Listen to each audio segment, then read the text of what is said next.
नाज़रीन, आज मैं उस हवा की बेटी के पास मौजूद हूँ जो सड़क पर सोती है। उसके घर वालों ने उसको छोड़ दिया सिर्फ इस वजह से क्योंकि वो मुसलमान हुई। पहले वो क्रिश्चियन थी, उसने शादी की, उसके शौहर ने उसको मुसलमान किया। आगे क्या हुआ इसी से जानते हैं। आयशा, कैसी हो आप? मैं ठीक भाई। आप ये सड़क पर क्यों सोती हो? भाई आपको पता है अपनी मर्ज़ी से तो कोई भी नहीं सोता। मेरी मामा मुझे हॉस्टल में छोड़ के गई थी, तो नर्सरी से लेके मैट्रिक तक हॉस्टल में रही हूँ। मामू खर्चा भेजते थे, लेकिन मेरी मामा खर्चा भेजती थी मामू को, लेकिन मेरी फ़ीस देते थे, मेरा खर्चा वगैरह नहीं देते थे।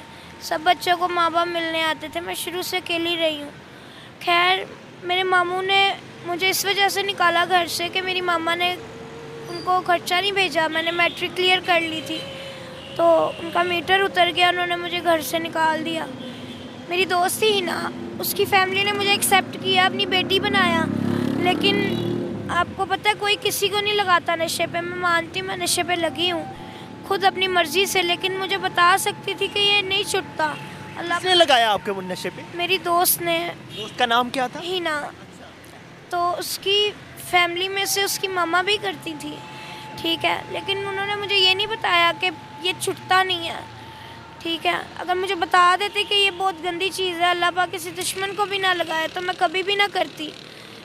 तो खैर, उन्होंने पहले तो मुझे फ्री पिलाया। जब मैं लग गई नशे पे, मेरी मजबूरी बन गई, तो मुझे वो कहते थे कि 2 नंबर काम करो। मुझे दुबई भेजने लगे थे। अच्छा, 2 नंबर काम? हाँ जी। किस तरह का 2 नंबर काम?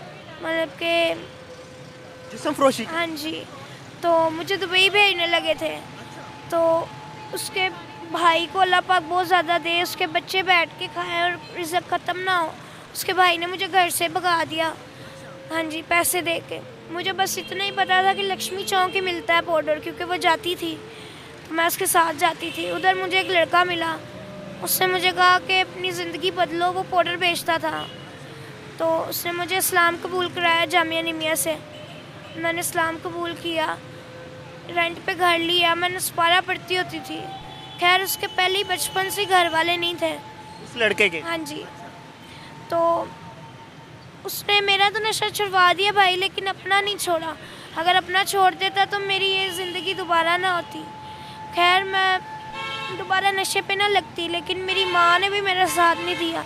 मेरी माँ कहती दोबारा अपने मज़हब में आओगी, तुम्हारा इलाज कराती हूँ, दोबारा निकाह कराती हूँ। लेकिन ये कोई मजाक तो नहीं है, गुड्डी गुड्डे का खेल तो नहीं है कि दोबारा कभी इधर आ जाओ कभी इधर।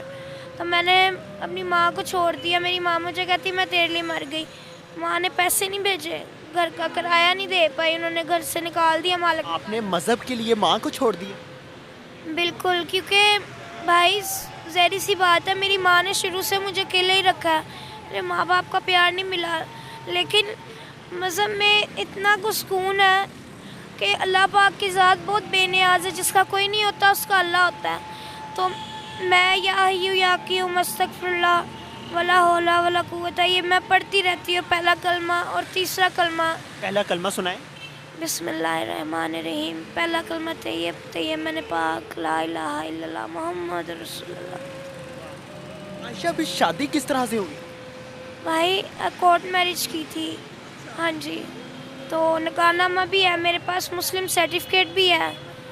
तो खैर, जब से इधर आई हूँ तब से बड़ी बड़ी टेंशनें झेलनी पड़ी हैं। मेरा बंदा था साथ मेरे, मुझे शहज़ादियों की तरह उसने रखा हुआ था, लेकिन रोड पे आई हूँ तो दुकान वाले अपने लोग ही हमें इस नज़र से देखते जैसे हम जानवर हैं। बच्चे पत्थर मारते हैं, सोए हुए पानी वाले शापर मार के चले जाते हैं। मुलाज़म आते हैं, ये भी नहीं देखते कि औरत ज़ात है, डंडे मारते हैं, हमारे बिस्तर जला देते हैं। आगे बड़ी मुश्किल से पता नहीं कैसे बिस्तर करते हैं हम, बड़ी बड़ी मुश्किलों में। मैं आपको क्या बताऊं, बारिश होती है, बिस्तर गीले हो जाते हैं, ठंड में बैठे रहते हैं हम लोग। अब आप बताएं क्या करें? किसी की दुकान के आगे जाके बैठ जाएं, बारिश हो रही हो तो वो अपनी दुकान के आगे नहीं बैठने देते।